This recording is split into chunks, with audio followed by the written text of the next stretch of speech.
Your father may not make it through surgery unless we move quickly, the hospital administrator said, her voice calm in that practiced way people in crisis learn to speak. Then came the second sentence. Insurance will only cover part of it. I stood in my kitchen holding my phone, staring at the rain sliding down the window over my sink, and for a moment, I was 20 years old again. Funny how certain sentences can do that. Funny how a single request for money can open a door you thought had been nailed shut forever. My name is Claire Whitmore, and if you had asked my parents 20 years ago which of their children would be the successful one, they would have laughed before answering. Not because I lacked ambition, not because I wasn't capable, but because in our family, my brother Marcus was always the future, and I was always the backup plan. I was the responsible one, the easy one, the child who would understand. That word followed me through most of my life. Understand. Claire will understand. Claire won't make a fuss. Claire is mature. Claire can handle disappointment. It sounds flattering when you're young. It feels like trust. It takes years to realize it was just a prettier word for sacrifice. When the woman from St. Andrew's Medical Center asked if I could come in to discuss payment options, I said yes before I even thought about it. Habit, maybe. Or curiosity. I set my coffee mug down, grabbed my coat, and drove 40 minutes through miserable weather, windshield wipers dragging back and forth like a metronome, keeping time with memories I didn't ask for. The hospital lobby smelled like disinfectant and burnt coffee. Families sat in stiff chairs pretending to stay hopeful. A television in the corner played a daytime talk show no one was watching. I checked in at the front desk, gave my father's name, and was directed upstairs. My heels clicked against polished floors in a rhythm that felt far too loud. Outside room 614, I stopped. Through the narrow glass panel, I could see my mother sitting beside the bed, her posture smaller than I remembered. My father looked older than the version I carried in my head. Friendlier, human in a way parents never seem when you're young. Then Marcus stepped into view. My brother. Still expensive haircut. Still wearing the kind of jacket that suggested confidence even when life wasn't cooperating. He saw me and immediately looked relieved. That told me everything before anyone said a word. Claire, he said, like I was exactly who he'd hoped for. Thank God. Funny phrase. My mother stood so quickly her purse slipped off her lap. Sweetheart. That one nearly made me laugh. Sweetheart. I hadn't been sweetheart in years. Not when I worked through college debt alone. Not when I bought my first condo without a single congratulatory dinner. Not when holidays became shorter and phone calls became transactional. But now, apparently, I was sweetheart again. How bad is it? I asked. Marcus rubbed the back of his neck. My mother looked at the floor. My father slept through all of it, machines quietly measuring his survival. The procedure is urgent, Marcus said. The insurance gap is significant. Significant. Another funny word. Wealthy people say significant instead of devastating. People avoiding numbers use adjectives. How significant? I asked. No one answered immediately. My mother finally whispered the figure, and I blinked once. Not because I couldn't afford it. Because of the irony. The sheer, breathtaking irony. You see, 22 years earlier, my parents had access to a different account. One with my name on it. An account built slowly over years with birthday checks from grandparents, summer job savings, careful deposits my younger self believed represented a future. My college fund. The fund I discovered had vanished at the exact moment my brother needed something more important. Standing in that hospital hallway, hearing my mother ask if family could help family, I realized something almost elegant about life. Sometimes justice doesn't arrive with anger. Sometimes it arrives wearing neutral lipstick and carrying a leather handbag, asking for a financial decision. I looked at Marcus, then at my mother, then through the glass at the father who once told me loans would build character. And all I said was, before we discuss money, I think we need to revisit a conversation from 22 years ago. I did not say it dramatically. I did not raise my voice. That almost seemed to unsettle them more. Marcus shifted his weight and glanced toward my mother, as if waiting for her to manage me the way she used to when we were younger. My mother pressed her lips together in that familiar way that used to mean I was being difficult, even when I was only asking ordinary questions. Claire, she said softly, this is not the time. I looked at her, really looked at her. The same woman who once packed my school lunches with handwritten notes. The same woman who taught me how to iron a blouse before my first debate competition. Memory is strange that way. It does not preserve people as villains or saints. It just stores fragments and waits for the right moment to replay them. Actually, I said, this feels like exactly the time. Marcus exhaled sharply. Dad is in surgery. And 22 years ago, I was 18, I replied. Timing seems to be a family tradition. He looked away first. That, too, felt familiar. I had not thought about that summer in years, not really. I had filed it away under things survived. But standing there in that antiseptic hallway with the hum of fluorescent lights above us, I could suddenly remember everything with painful precision. The envelope from State University had arrived on a Tuesday. I remember because I had worked the morning shift at the bookstore and came home smelling like dust and coffee. The acceptance letter was thick, the kind that tells you good news before you even open it. I sat at the kitchen table with trembling hands while my father stood behind me pretending not to be emotional. My mother cried before I even finished reading. Marcus wandered in halfway through, grabbed orange juice, congratulated me, and asked what was for dinner. That was Marcus. Never cruel, in obvious ways. Just permanently positioned at the center of gravity. I had worked for that moment. Honors classes. Weekend shifts. No spring break trips. No expensive hobbies. I believed effort created security. I believed adults meant what they said. Your college fund will help. My father had told me for years. You focus on school. So I did. A month later, everything changed over pot roast and green beans. My father cleared his throat twice before speaking. My mother could not meet my eyes. Marcus looked uncomfortable, which should have warned me. We need to talk about some financial adjustments, my father said. Adjustments.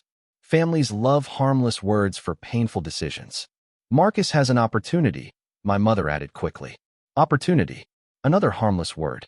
I thought maybe he was starting a business. Maybe moving for work. Something adult.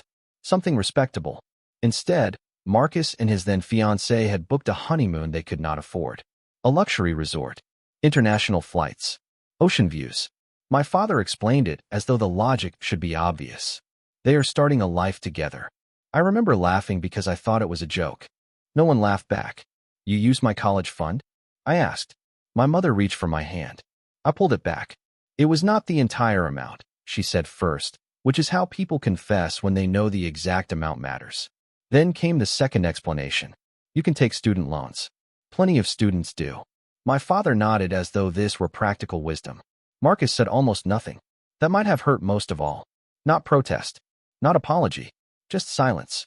I paid for my education with debt that followed me into adulthood like an unpaid ghost. Every cramped apartment. Every skipped vacation. Every second job. Every microwave dinner after midnight. All because my sacrifice had been framed as maturity. In the hallway, my mother touched my arm lightly. We did what we thought was best at the time. I smiled, but there was nothing warm in it. That is exactly what I am trying to decide right now. Marcus hated silence. That was something I had always known about my brother. He filled empty spaces with jokes, explanations, excuses, anything to keep discomfort from settling too heavily in the room. So when he stayed quiet after what I said, I understood this situation was affecting him more than he wanted to admit. My mother folded her arms tightly across her chest, a gesture I recognized from childhood.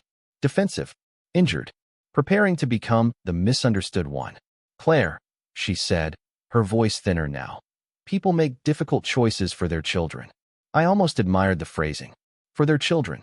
As if I had somehow not counted. Interesting, I said. Because I remember being your child too. Marcus stepped closer, lowering his voice like we were discussing something delicate instead of decades of accumulated resentment.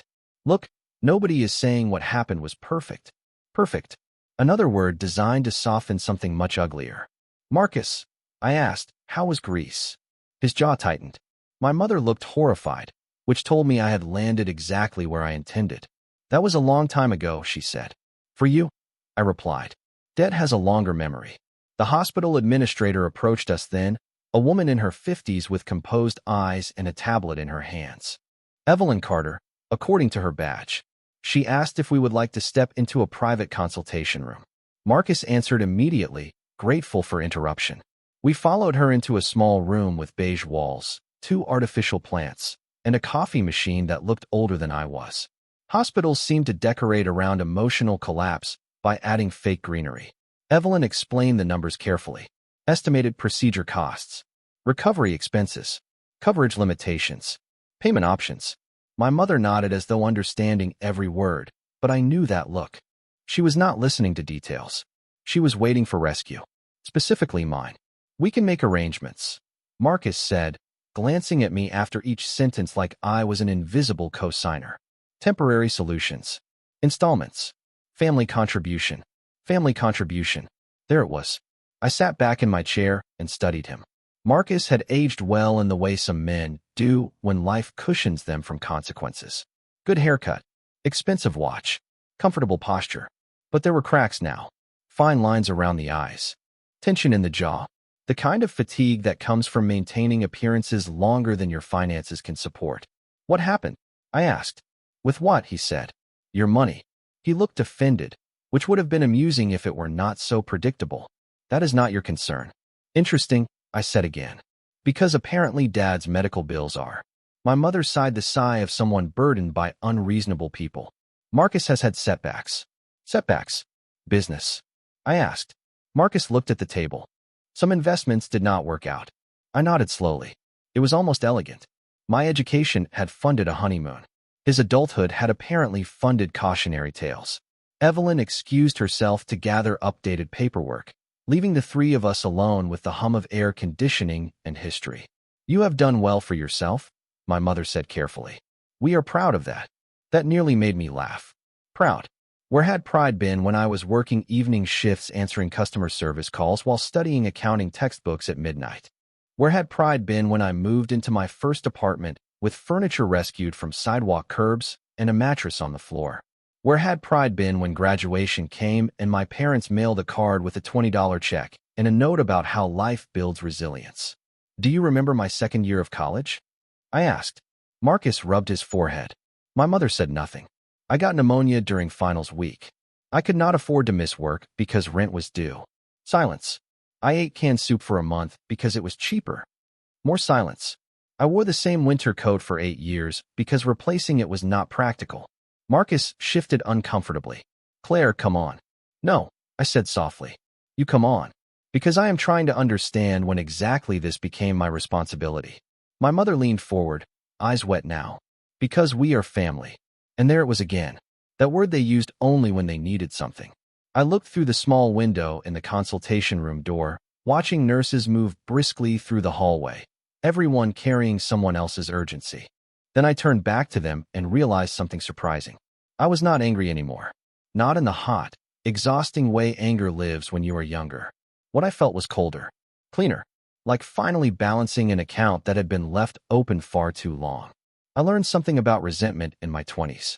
It is expensive to carry every day, heavier than student loan statements, heavier than overdue utility notices, heavier than pride when you are too embarrassed to tell anyone how close you are to not making rent. So eventually, I stopped telling the story, even to myself. Not because I forgave them, because survival required efficiency. There is only so much emotional energy available when you are working 70-hour weeks and calculating whether buying fresh groceries is financially irresponsible. Claire, my mother's voice pulled me back into the consultation room. Say something. I looked at her and almost saw the version of myself she still expected. The compliant daughter. The reasonable one. The one who would sigh, nod, and solve the problem because keeping peace was easier than confrontation. But that woman had disappeared somewhere between tax season overtime and eating dinner from vending machines. I already am, I said. You just do not like what I am saying. Marcus stood and walked to the coffee machine in the corner, pressing buttons without looking at them. It whirred loudly, then produced something brown and unconvincing. He took a sip anyway. You act like we ruined your life, he said. There it was. Not apology. Revision. No, I said calmly. I built a good life. That is what makes this conversation so interesting. He frowned. Then what is the issue? I laughed softly because only Marcus could ask that with a straight face. The issue, I said, is that you think the outcome changes the ethics. He stared blankly. My mother looked exhausted. So I explained. If someone steals from you, but you recover financially years later, the theft does not become wisdom. Marcus opened his mouth, then closed it. My mother dabbed at her eyes with a tissue pulled from her purse. She had always cried neatly. Controlled tears. Respectable sadness. We never thought you would still be holding on to this, she whispered. That sentence settled over the room with almost physical weight. Not because it surprised me, because it explained everything. They had not misunderstood the damage. They had assumed time would erase accountability. I was not holding on to it, I said. I was paying for it. Silence again. Evelyn returned with paperwork, sensed the atmosphere immediately, and placed the folder gently on the table before stepping back. Professionals develop instincts around family tension. There are several payment structures, she said kindly.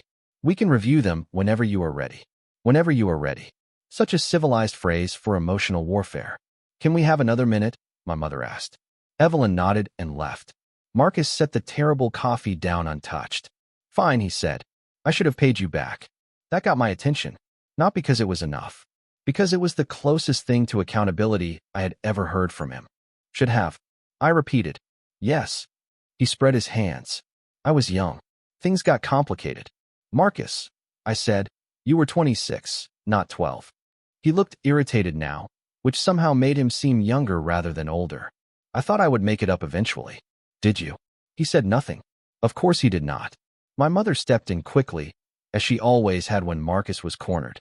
Your father insisted on helping him. Interesting choice of phrasing. Not we. Your father. The redistribution of blame had begun. And you objected? I asked. Her silence answered for her. Through the wall, I could hear the distant overhead announcement system calling doctors to departments I did not understand. Hospitals create a strange emotional distortion. Everything feels urgent and suspended at the same time. Do you know what my first apartment was like? I asked quietly. No one answered. 400 square feet. 3rd floor. Broken air conditioning half the summer. A refrigerator that buzzed loud enough to wake me up. I used a milk crate as a nightstand for 2 years. My mother looked down. Claire, I am not telling you this for sympathy, I said. I am telling you because you do not get to rewrite my history into a charming story about resilience. Marcus crossed his arms. Defensive now. So what? This is revenge. I considered that. Really considered it. Revenge implies emotional chaos. Spite. Heat. What I felt was something much quieter. No, I said. This is accounting. I think Marcus expected me to flinch when he used the word revenge. Some people believe naming an emotion gives them control over the conversation. But I had spent too many years learning discipline through necessity to be redirected that easily. Accounting. I repeated, letting the words sit between us. Marcus shook his head. That is ridiculous. Is it? I asked. Because if this were about numbers alone, we would be doing math. What we are actually discussing is memory. My mother pressed her fingertips against her temple like the conversation itself was physically exhausting. Your father is fighting for his health, she said quietly. Please. That word should have moved me more than it did. Maybe once it would have. Maybe at 23, when I still believed parental approval was a form of oxygen. But time changes the chemistry of loyalty. I understand the seriousness, I said. What I am trying to understand is why I was not serious when I needed help. Marcus leaned against the wall, his patience thinning. Because life is not fair, Claire. I almost smiled. That line sounded familiar. My father used to say it when Marcus got consequences and I got lectures about perspective. Life is not fair. Translation, accept what benefits someone else. I stood and walked to the small window in the consultation room door. Beyond it, a nurse pushed a cart stacked with blankets. Somewhere nearby, a machine beeped steadily. There is something strangely clarifying about hospitals. They reduce human performance to essentials. Breath, blood pressure, time. No room for decorative family myths. Do you know what happened after that dinner? I asked without turning around. Marcus sighed. You went to school. No, I said. I survived school. There is a difference. I remembered my first semester vividly. Sitting in financial aid offices under fluorescent lights that made everyone look equally defeated. Signing documents I barely understood because 18-year-olds are expected to make 40-year financial decisions with cheerful professionalism. Working weekends at a department store folding sweaters people would unfold 10 seconds later. Taking extra campus shifts filing paperwork in the admissions office because every hour mattered. Calling my mother once after midnight because my checking account was overdrawn by $38 and hearing her say, gently but firmly, "We really cannot help right now." Meanwhile, Marcus was posting honeymoon photos from cliffside restaurants in Italy after they added a second stop to the trip. Greece had apparently not been enough. I never told you this, I said, turning back toward them.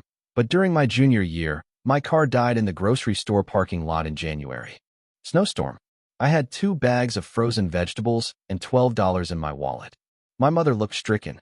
Marcus stared at the carpet. I sat there for 45 minutes deciding whether to call anyone. Claire, she whispered. I did not call. I continued. Because I already knew the answer. That landed. I could see it in the silence that followed. Not dramatic silence. Not cinematic. Just ordinary human discomfort when truth enters a room uninvited. Evelyn knocked softly and stepped inside again. I do not mean to interrupt, she said, but the surgical team will provide an update soon. I thanked her. She hesitated for half a second, clearly aware something deeper than hospital billing was unfolding, then left. Marcus checked his phone. A nervous habit, probably. Look, he said, softer now. If you want an apology, do I? I asked. He frowned. Then what do you want? That was the first honest question anyone had asked all evening. I considered it carefully. The younger version of me might have said justice, recognition, regret. But adulthood teaches you that some emotional debts are not collectible.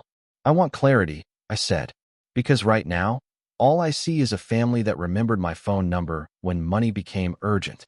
My mother began crying then, less neatly this time. Real tears, or at least less managed ones. That is cruel. No, I said quietly. Cruel was telling an 18-year-old that losing her future was character building. Marcus looked genuinely ashamed for the first time. It changed his face in subtle ways. Smaller somehow. Less polished. I did not think about it like that, he admitted. Exactly, I said. That was always the problem. Marcus looked away after that. And for a moment the room became very quiet except for the soft hum of the air conditioner and the distant movement of hospital life continuing without regard for our family reckoning. It struck me then that most emotional turning points are not dramatic. No music swells. No one delivers a perfect speech. People just sit in uncomfortable chairs under unflattering lighting, realizing things too late. My mother reached for her purse again, the same nervous movement she had repeated 3 times in the past hour. Claire, she said, her voice small now, if we handled things badly, then I am sorry.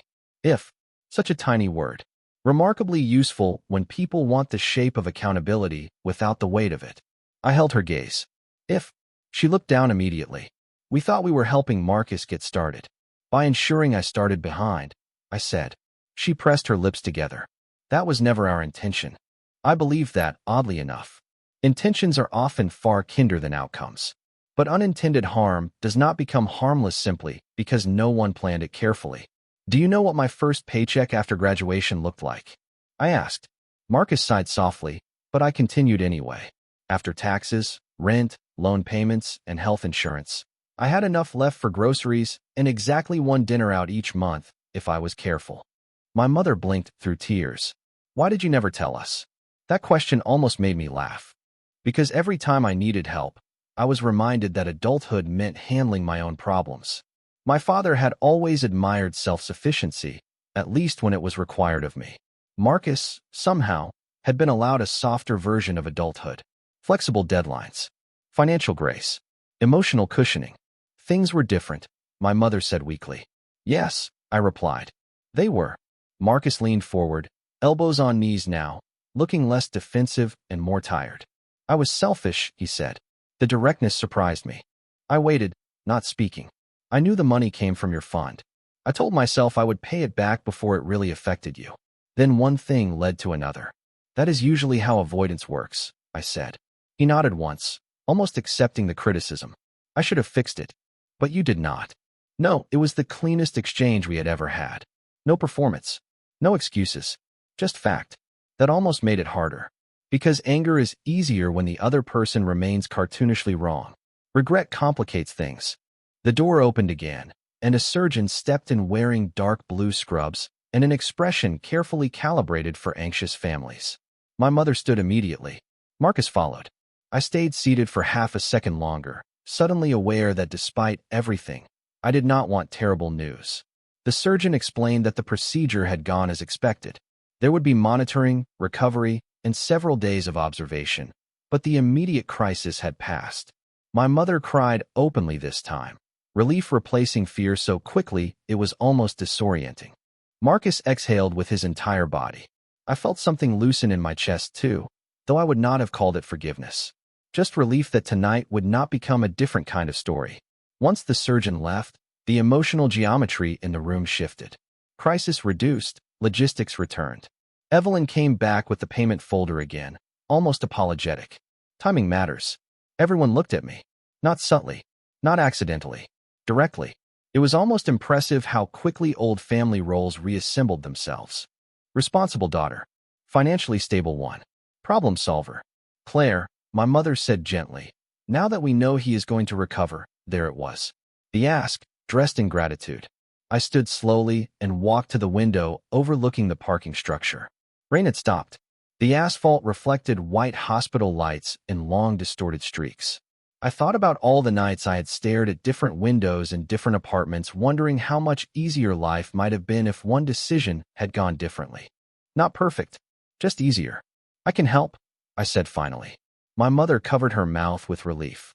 Marcus closed his eyes briefly. Then I added, but not the way you think. The silence that followed was immediate and complete. I turned back toward them. If I am involved, this becomes transparent, structured, documented. No assumptions, no emotional shortcuts, no blank checks because someone says family. Marcus straightened. My mother looked confused. Claire, no, I said calmly. This time, we do things like adults. I watched the relief leave my mother's face in slow motion, replaced by confusion first, then something sharper. It was remarkable how quickly generosity became disappointing once conditions appeared. What does that mean? She asked. Exactly what I said. I pulled the payment folder closer and opened it for the first time. Numbers, policy summaries, projected balances, clean columns, objective facts. I have always trusted spreadsheets more than family narratives. Numbers rarely cry in order to become persuasive. Marcus sat back down, tension returning to his shoulders. Claire, this is not a business deal. Everything involving money becomes one eventually, I said. Some people are just less honest about it. My mother inhaled sharply like I had slapped her with the sentence. But I was done translating reality into softer language for their comfort. I can help coordinate with billing, I continued. I can review financing options. I can contribute under terms that are documented. But I am not stepping into an undefined emotional obligation where everyone assumes I will absorb the consequences because I am the responsible one. Marcus rubbed his jaw. You make us sound manipulative. I looked at him steadily. Would you prefer inaccurate? He did not answer. Evelyn returned with a quieter energy this time, likely sensing that emotional negotiations had shifted into practical territory. She explained hospital financing programs, hardship review possibilities, payment plans spread over several years. I asked questions. Interest rates, deadlines, coverage appeal procedures. My mother looked almost offended that I was being so methodical instead of writing a rescue check on the spot. Marcus seemed increasingly uncomfortable as the conversation became specific. Specificity exposes entitlement faster than emotion ever does. Do you have updated financial disclosures? I asked Marcus after Evelyn stepped out again. What? Income, debt, existing obligations, assets. He laughed once, short and humorless. You are serious. Entirely. That is invasive. I almost smiled. Interesting definition coming from someone whose life choices once accessed my future without consent. His expression hardened. There it was. Pride. Delayed, but dependable. I said I was sorry. You acknowledged something, I replied. That is not the same thing. My mother looked between us like she was watching siblings become strangers, which in some ways was accurate. The truth is, estrangement rarely arrives in one dramatic event. It accumulates quietly in unanswered calls, unequal expectations, and stories told differently, depending on who is listening. Your father would hate this conversation, she said. I glanced toward the hallway. Dad built this conversation. That ended that line of argument. Marcus stood and paced once across the small room, then stopped. What do you actually want from me? The question hung there longer than he intended. Honest questions are dangerous because they invite honest answers. Transparency, I said, and acknowledgement that family is not a one-way withdrawal system. He looked tired. older than when I arrived. I am not asking you to erase the past. Good, I said. Because I cannot. A nurse stepped in to say my father would be moved to recovery soon, but would not be receiving visitors yet. My mother nodded gratefully, clearly relieved to focus on something simpler than accountability. Once the nurse left, Marcus lowered his voice. Danielle does not even know how bad this is. I blinked. Your wife does not know? Not the full picture. That explained more than he realized. So even now, I said, your strategy is partial disclosure. That is not fair. It is precise. My mother suddenly looked exhausted in a way I had not seen before. Truly tired, not theatrically burdened. Age does that eventually. It strips performance from people who have relied on it too long. Claire, she said quietly, what would make this right? That question should have come 22 years earlier, but I appreciated its existence anyway. I considered answering emotionally. Something satisfying. Something cinematic. But real life rarely rewards theatrical honesty. Nothing makes it right, I said. That is not how consequences work. But there are ways to make this honest. Marcus stared at the floor. My mother twisted her wedding ring. Somewhere down the hallway, a cart rattled over tile. Ordinary sounds. Extraordinary accounting. I closed the folder carefully and placed both hands on top of it. Tomorrow, I said, we sit down with every number on the table. No omissions. No emotional leverage. If I am stepping into this, I decide based on facts, not guilt. Marcus looked up slowly. And if we do that? I held his gaze. Then we find out whether this family is capable of behaving differently than it did the first time money was involved. The next morning, Marcus was late. That did not surprise me. Some habits survive adulthood remarkably well. I arrived at the hospital conference room 10 minutes early with coffee, a legal pad, and the kind of calm that comes from sleeping unusually well after making a difficult decision. That surprised me more than anything. I had expected emotional exhaustion. Instead, I felt organized. Clarity can be strangely restful. My mother was already there, wearing yesterday's blouse beneath a cardigan she must have borrowed from home. She looked older in daylight. Not fragile, just undeniably human. He had to stop by the house, she said, as if explaining Marcus had always been part of her job description. I nodded and opened my notebook. Hospital estimates on one page. Questions on another. Evelyn joined us briefly with updated billing summaries and appeal documentation before excusing herself. She was efficient in a way I appreciated. No emotional language. Just process. 45 minutes later, Marcus arrived carrying a laptop bag and the expression of a man walking into a tax audit. Traffic, he said. No one acknowledged the excuse. He sat down and opened his computer, then hesitated when he saw my notes. You are really doing this? Yes, I said. Start with debt. He stared at me for a second, then began listing balances. Credit cards. A home equity line. Auto financing. Business obligations described with vague phrases until I asked sharper questions. Numbers emerged reluctantly, like truths that preferred darkness. I wrote everything down. My mother looked increasingly distressed, which told me much of this was new to her too. Marcus, I said eventually, how did this happen? He rubbed both hands over his face. It was not one thing. That, at least, sounded honest. Danielle's boutique had struggled after expansion. A consulting partnership dissolved badly. Refinancing decisions made under optimistic assumptions. Lifestyle maintained longer than income justified. None of it catastrophic alone. Together, expensive gravity.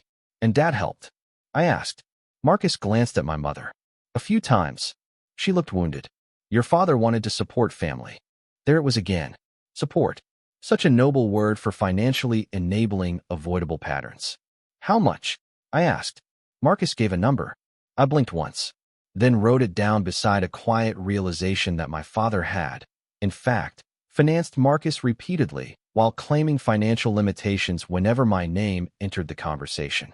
Did Danielle know about all of this? I asked. Marcus looked uncomfortable. Some of it. Meaning? Not exact numbers. Meaning no. He leaned back. This is humiliating. I met his eyes. Transparency often is. My mother flinched at that, but I did not soften it. Truth delivered politely is still truth. We spent another hour reviewing options. Insurance appeal. Extended financing. Asset liquidation possibilities. Then I asked a question that changed the room. The house. Is it paid off? My mother looked startled. Mostly, Marcus answered more precisely. Remaining mortgage balance. Estimated equity. Monthly obligations. I wrote everything down. Why are you asking about the house? My mother said. Because assets matter, I replied. I am trying to understand why the first solution presented involved me instead of existing resources. Silence. That silence answered almost as clearly as any spreadsheet. You wanted me to protect the house, I said quietly. My mother looked away. It is your father's home. And my financial future was my future. That landed harder because I said it gently. Marcus closed his laptop. So what now? I looked at my notes. Then at him. Then at my mother. Now I make an offer. Both of them straightened in the exact same way, hope arriving too quickly to hide. I will contribute toward immediate medical obligations, I said. My mother exhaled in relief. Marcus actually smiled. Then I continued. But not as a gift. The smile disappeared. It will be formal. Documented. Repayment structure. Shared responsibility. Asset-backed if necessary. My mother stared at me. You want us to owe you? I considered the phrasing. No, I said. I want accountability to exist somewhere in this family's financial vocabulary. Marcus laughed once, bitterly. This is cold. No, I said calmly. Cold would have been leaving after the first phone call. My mother's eyes filled again. I cannot believe we are discussing contracts between family. I closed my notebook carefully. That is interesting, I said. Because nobody seemed morally troubled when family finances were informal the last time money changed hands. My mother looked at me as though I had become someone unfamiliar overnight, which was almost funny considering how long this version of me had existed. She had simply never needed to meet her before. Families do not put each other under legal obligations, she said quietly. I folded my hands on top of the notebook. Families also do not repeatedly treat one member like an emergency reserve fund. Marcus stood and walked to the window, then back again. Restlessness had always been his preferred substitute for introspection. You are making this transactional. No, I said. I am acknowledging that it always was. My mother shook her head slowly, wounded by the language more than the history behind it. That is the thing about some people. They can tolerate unfairness more easily than blunt descriptions of unfairness. Before anyone could continue, my phone buzzed. Danielle. I looked at Marcus. Your wife is calling me. His expression changed instantly. Alarm first. Then calculation. Do not answer. That was all I needed to hear. I answered anyway. Claire. Danielle's voice was tight, controlled in the way people sound when they are trying very hard not to sound upset.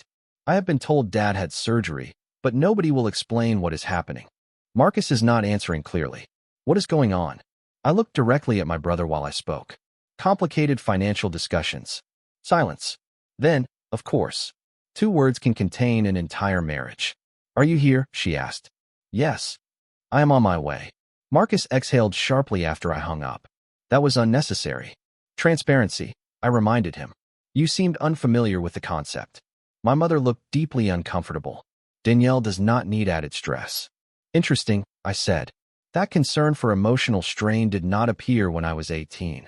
Marcus muttered something under his breath and sat down hard enough to shift the chair. 35 minutes later, Danielle arrived carrying her own storm into the room. She was impeccably dressed in the way people are when they leave work mid-crisis without time to think. Smart blazer. Hair still neat. Expression absolutely done with everyone. I liked her immediately for the honesty of that expression.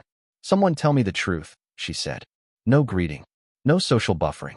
Efficient. Marcus began with selective summaries. She stopped him within 30 seconds. Actual numbers. I almost smiled. She and I might have survived family dinners better than expected under different circumstances. Marcus reluctantly opened the laptop again. She listened without interruption, face growing stiller with each category. When he finished, she asked one question. How long have we been this exposed? Marcus hesitated. That told her enough before he answered. Marcus. A while. Define a while. He gave a timeline. She closed her eyes briefly. No yelling. No spectacle. Just visible disappointment, which somehow felt heavier. And your father? She asked. Helped when needed, my mother said before Marcus could speak. Danielle turned toward her. With what money? That question landed beautifully. My mother looked offended. Family supports family. Danielle laughed once, without humor. Apparently selectively. Marcus looked mortified. I remained silent. Sometimes the most strategic contribution is absence. Danielle turned to me. And where do you fit into this? Honest question. I appreciated it. I was invited as the assumed solution, I said. She blinked, then looked at Marcus with an expression that suggested several years of marital subtext were rapidly reorganizing themselves. Of course, she said quietly. Marcus stood. That is not fair. She faced him directly. Did you ask your sister for money before telling me the full extent of our situation? Silence. Marcus. I was trying to manage it. Danielle nodded slowly. That is what people say when the truth has become inconvenient. My mother looked close to tears again. This is not helping. Danielle turned toward her, not unkindly, but without softness. Actually, honesty might be the first helpful thing that has happened. I wrote nothing for a moment. Just watched. Families reveal themselves most clearly when external witnesses arrive. Old habits lose some power under fresh eyes. Danielle sat down beside me instead of beside Marcus, which did not go unnoticed. So, she said, looking at the folder, what are the actual options? For the first time since arriving at the hospital, I felt the conversation shift from emotional choreography into something real. Numbers, consequences, decisions. My preferred terrain. I slid the billing estimates toward her. Now, I said, we can finally have an adult conversation.